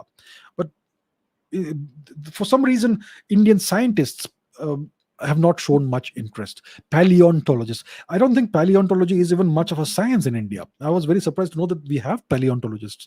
On the other hand, the Chinese have turned paleontology into a large scale industry. They have discovered hundreds of new species of dinosaurs in China, including very well preserved fossils, including fossils where the feathers are preserved, including fossils where the feathers are preserved with proper pigmentation. You can see the color of the feathers. You should know that most dinosaurs had feathers. The great T-Rex most likely also had feathers. And yeah, so the Chinese have taken a huge head start on this, and it's really boosted the tourism because people want to go to these places, these museums, and see Chinese dinosaurs. I think India is also going to be home to incredible numbers of dinosaur species, maybe many species that are still not known to anyone. So I think it's a treasure waiting to be discovered, and I'm not at all surprised that they found this big treasure trove of dinosaur nests and fossilized eggs. I think this is just the beginning. We're going to find a huge amount more of this. Suraj Saini says, what's the legacy of Egyptian civilization apart from pyramids, mummies, and pharaohs? What's the legacy of Egypt beyond pyramids, mummies, and pharaohs? Go to Egypt today, you won't see any of the old civilization and culture anywhere. It has been totally eradicated. So Egypt became part of it fell to the Arabian conquests about 1200, 1300, maybe 1400 years before today. And the native indigenous culture whatever happened to Iran later also happened in Egypt. So the native culture, the native civilization was totally destroyed, eradicated. It was almost impossible to destroy the pyramids, so they still stand, and so on. So nothing of the old civilization and culture still exists beyond those visible symbols of monumental archaeology, the Sphinx, the pyramids, and obviously they're preserving the mummies and all because it's a great source of income, revenue from tourism. Egyptology is a big deal, so all that. But today's modern Egyptian culture has nothing to do with the original culture of Egypt. What's the legacy? I think the West kind of claims Egypt to be one of the sources of so-called Western civilization. According to the West, Western civilization originates in Greece, in Rome, in Mesopotamia, and Egypt, and obviously among the Hebrew culture. So that's the source of Western civilization, according to people in the West. Of course, that may or may not be true. We don't know. I mean, we do know. So that at most is the legacy of Egyptian civilization. That today the West lays claim to Egypt as one of the sources or fountainheads of Western civilization. Apart from that, there's no other legacy. Yes, this monumental architecture still stands. People can go there and look at it, behold that in wonder and awe. Apart from that, nothing else. Sad. Swarup Vaidya says, in schools, if a 50-year-old teacher is not able to teach 7 or 8 subjects to kids, then why is a 12-year-old forced to learn these 7 or 8 subjects, which are mostly useless for them in the future? How? I completely agree. I have had, I mean, if you see my Ask Abhijit episodes, I don't know, 29, 30, 31, around there. I have about 3 episodes totally dedicated to education. And I've taken up these issues in that. Most of the subjects we are teaching kids are completely pointless. The only subjects you need to succeed in life are, first of all, language, which means communication. One or two languages is enough, not 5, 6, 7, 15 languages or 3 languages like we have today. One language or 2 languages at most. Firstly, you need language, communication skills, written communication and verbal communication. And secondly, you need mathematics, but not algebra, trigonometry, calculus, differential equations, and so on. So tensor calculus, matrices. No, none of that. You only need arithmetic to succeed in life. You are never going to use calculus or trigonometry in real life. You're never going to use algebra in real life. It helps if you know this. I mean, I love mathematics. I've learned mathematics to a very high degree, very advanced mathematics. But I'm telling you this, you don't need any of that to succeed in life. You only need a very good grasp on addition, subtraction, multiplication, division, arithmetic. Mostly that. So you need to know a language or 2 languages really well. You need to be good at communicating, and you need to be really good at arithmetic. Apart from that, it also helps if you know the world history and your culture. Apart from that, you don't need to learn anything. Yes, some science helps. Biology, physics, not much chemistry. So a little bit of education is needed, but the kind of education we are being given today is way, way, way more than what we need. It's overkill. It overburdens children. It makes their lives miserable. So yeah, I completely agree with Swarup Vaidya. And most of these teachers themselves, they can hardly teach one subject. So yeah, we need to change things around. We need to reform the education system. The education system is about empowering students. The stakeholders are the students, not the goddamn teachers. And today, who are the stakeholders? It's the teachers. Ask yourself a simple question.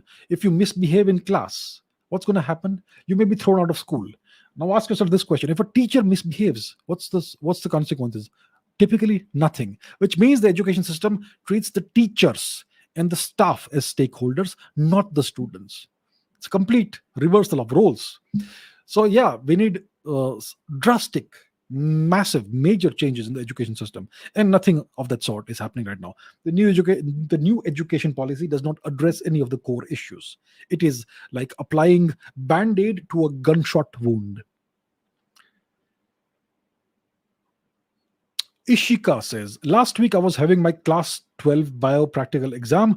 I made a beautiful investigatory project on genetic similarity between primates and humans.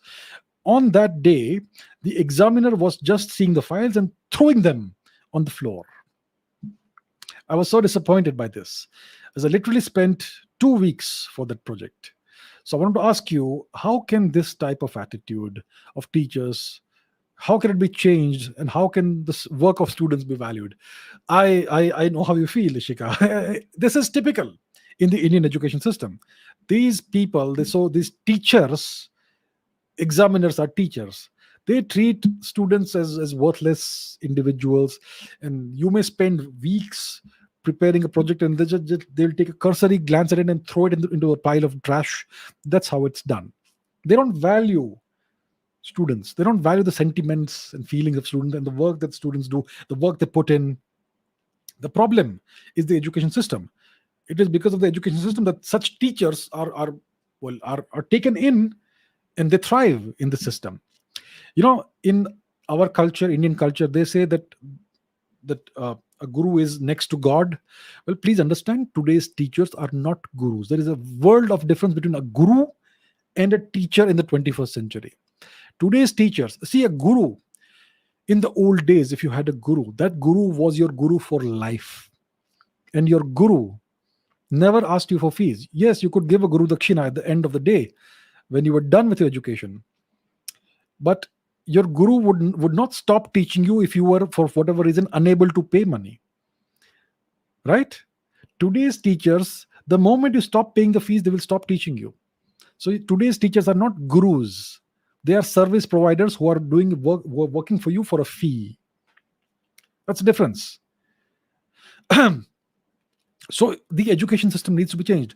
I have spoken about this at great length. I have about 3 episodes about the education system. I think it's uh, around episode 30 plus or minus one or two. So if you want to look into that, if you want to know my views about that, you can watch those episodes. Um, to change this attitude of teachers, first of all, teachers who behave in this manner should be fired, but that's not possible today because the education system treats the teachers as stakeholders, not students. So the entire education system needs to be revamped. Only then will things change. As far as we are today, this is the way it's going to keep on going. Unfortunate. Saurabh says, what are your views on the takeover of yoga by Westerners?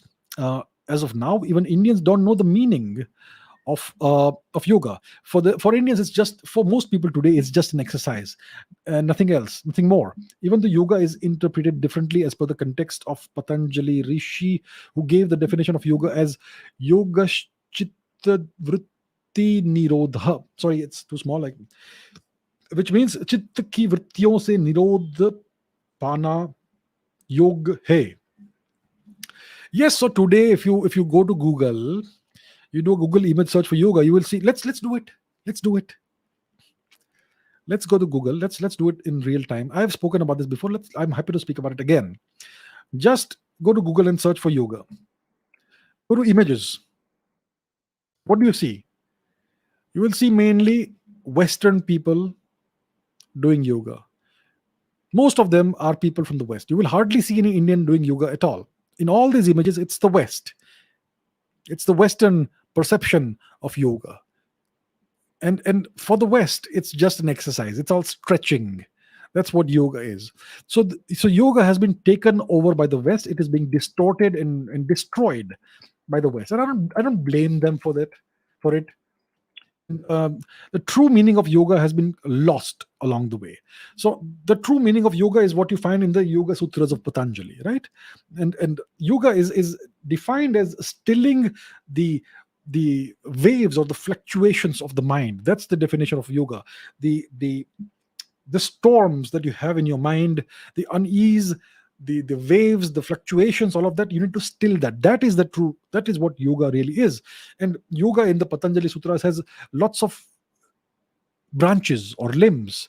You have ethical principles, you have breath control, you have meditation, you have concentration, dhyana, you have sense withdrawal, you have physical postures, and it's all about ultimate liberation.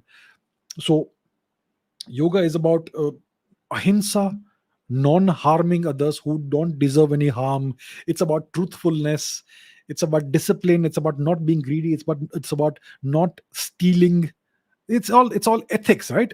From that perspective, it's also about physical postures. So physical postures in yoga are described as a means of preparing the body and the mind for meditation. That's the true uh, purpose of all these physical postures, the asanas, right? And for the West, it's all stretching, it's all exercise. And yoga is also about breath control, pranayam. It's a very important tool. It's a fundamental tool for controlling the mind and for regulating the energy of the body. Meditation begins with breath control. So that's the foundation. And you have sensory withdrawal, directing your indriyas, your senses inward, and avoiding external sensory distractions. Where is that in the Western yoga? It's also about dhyana, concentration. It's a key step for developing a still mind and a focused mind, focused inwards, into the internal universe. There are two universes: an external universe and an internal universe. So that's dhyana and meditation. Obviously, it's the process of attaining a higher level of consciousness. And the ultimate goal of yoga is the attainment of moksha, liberation, and the realization of your true nature as pure consciousness. So ultimately, we are pure consciousness. That's what yoga says. And that is the goal of yoga: liberation, moksha, and becoming pure consciousness. None of that is present in what the West does. They are doing hot yoga and dog yoga and goat yoga and drunk yoga and God knows what other yoga. It's terrible. And so the question is, what do we do about this? What do we do about this? India needs to establish a global standards institute of yoga, in the same way that the Shaolin Temple is the global standards institute of kung fu. The same way we need to have our own global standards institute of yoga, and this institute should have the best people, real gurus, not fake gurus with phds count for nothing. And this institute should define what yoga is and what yoga is not. Why are we not doing it? Do we lack money? Do we lack funds? We have the funds. It's not being done. It's a lack of leadership and a lack of caring about Indian culture. Yeah, so that's disappointing. But yeah, that's what I can say about this. All right, let's take some of the questions. Heart Hacker Munda says, I am 22 years old. I want a strong, physically fit body. I also want to lose weight. Is it good for young guys like me to do water fasting? Or should we not do fasting and only focus on healthy diet and exercise? Yes, good question. If you are young, I'm 22 years old, right? When you're 22, I would say, see, what's the purpose of water fasting? I have done water fasting. I've done a lot. I've done it in a very, to an extreme degree. My longest water fast was 23 days. 23 days on only water, not a single gram of food. 23 days. Ridiculous, crazy. So I did a 23-day water fast. I've done a 21-day water fast. I've done a 14-day water fast. I've done a couple of 7-day fasts, and now a whole bunch of 4-day water fasts. So I know this very well, how it works. When you do water fasting, especially extended fasting, first of all, what's the purpose of water fasting? The real purpose of water fasting is detoxification.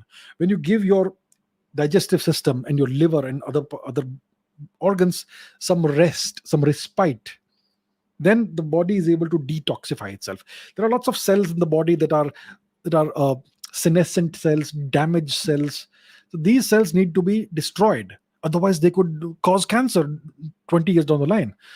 So when the body goes in a state of fasting, 4 days plus, then the body enters a state of autophagy. It recycles all these dead, dying, deceased, senescent, obsolescent cells, destroys them, and repurposes the materials that come out of it for building new cells. So that is detoxification. If you have any precancerous cells, they will be destroyed in that. So that's the real purpose of fasting. Obviously, it also removes the need to the thought of food if you can do it, and you can focus more on other work and all that. But the side effect is that you lose a lot of weight. You lose weight very rapidly, drastic weight loss, and you're gonna become quite weak.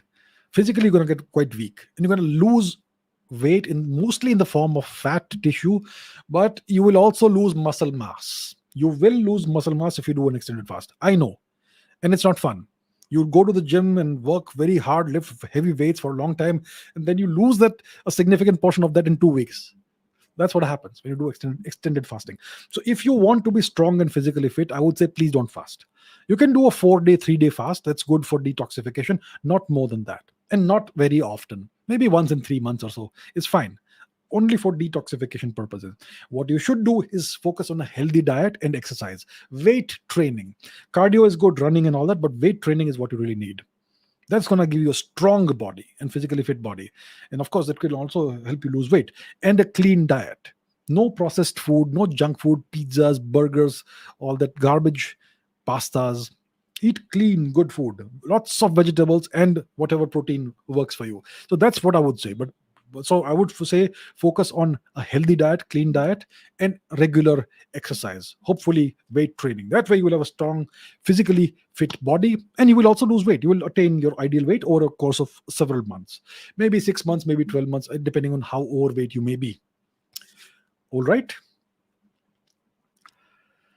Mr. Jesus says, does weight training stunt your growth, your height as a teen? When did you start to train? Weight training does not stunt your growth as a teen. What weight training does is that it makes your bones denser, harder, and stronger. Obviously, you need to have an adequate intake of calcium for that. So when you do that, when you lift heavy weights, it makes your bones tougher, denser, stronger, and harder, which is good for you. It does not stunt your growth as a teen. Take the most famous example, Arnold Schwarzenegger, the greatest bodybuilder of all time. He started weight training at the age of 14 or 15, and he went on to be a reasonably tall man, 6 feet plus, 6'1", 6'2", or something. So he's a tall, imposing guy. He did a lot of weight training, heavy weights, and he went on to be a tall guy. So yeah, weight training is good for you. It's not going to stunt your growth as a teen. When did I start to train? Well, um, I've always been interested in weight training and exercise. I have the kind of body that likes that.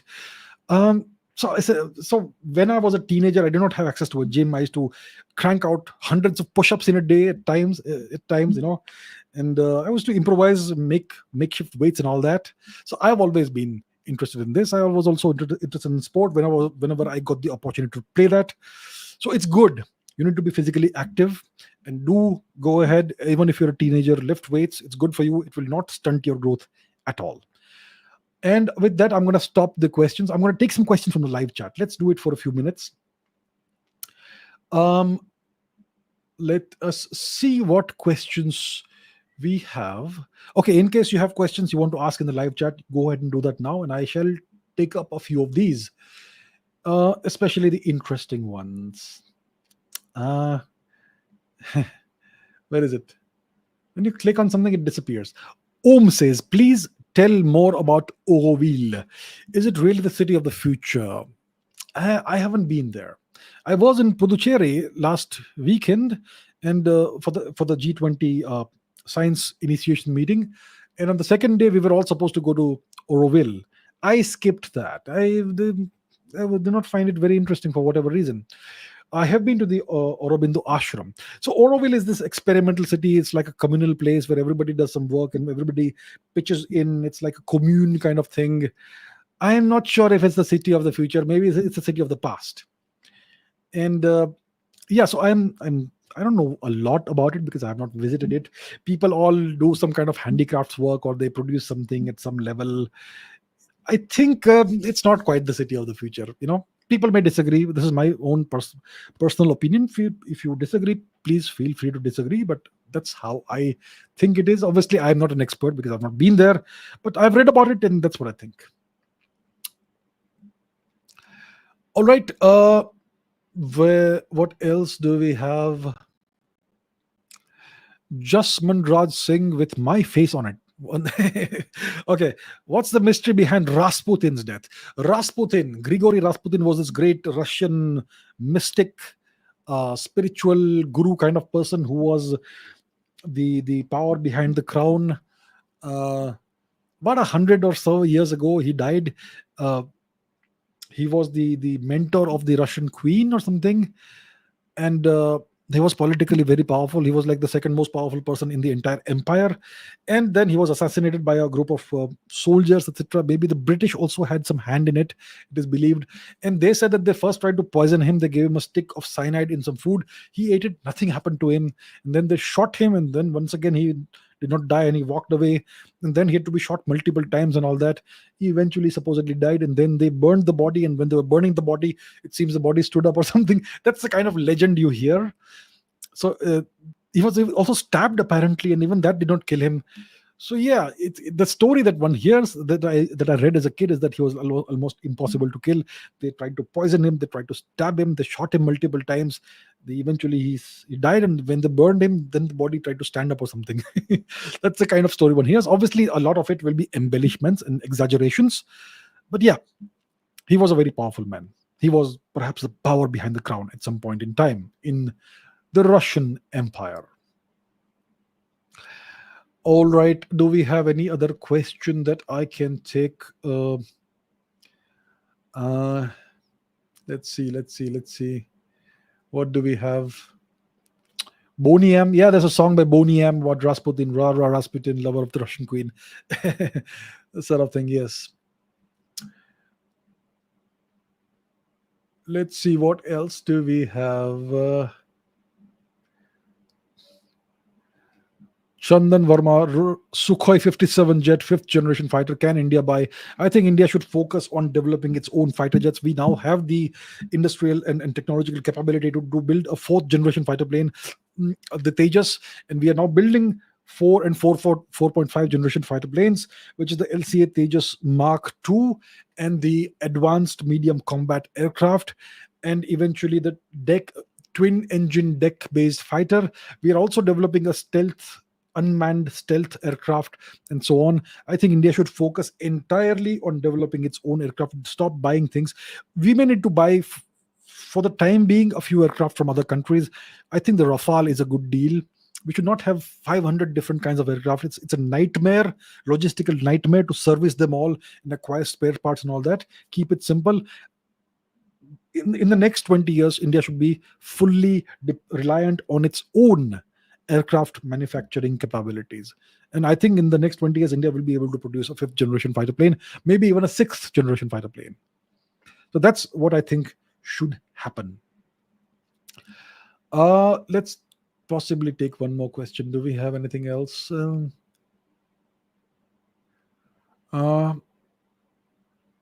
Let's see. Lots of questions I can see. Shivansh says, my opinion about Zelensky's demand to sanction India. Good luck, brother. Zelensky. Listen, the Americans are in no position to actually sanction India. They need India on their side. The Chinese are playing wonderful games right now, sending balloons over the US. The US still needs something to balance China. And they also need something to balance India. So to balance India, they have Pakistan, and to balance China, they're using India and Japan mainly, also Australia to some extent, not really. So I don't think the Americans are in a position to accede to Zelensky's demand to sanction India. When you are a guy who works from home like Zelensky and makes billions of dollars, then you have these grandiose delusions of grandeur. So yes, it's risible. It's funny to see this demand of Mr. Zelensky to sanction India. Okay, I think we're going to end it over here. It's already 2 hours and 7 minutes long, our session. So we're going to end it here. Thank you so much for all the questions. I hope I have taken lots of questions today from different people. Of course, I had many more that I was supposed to take, but as always, one runs out of time.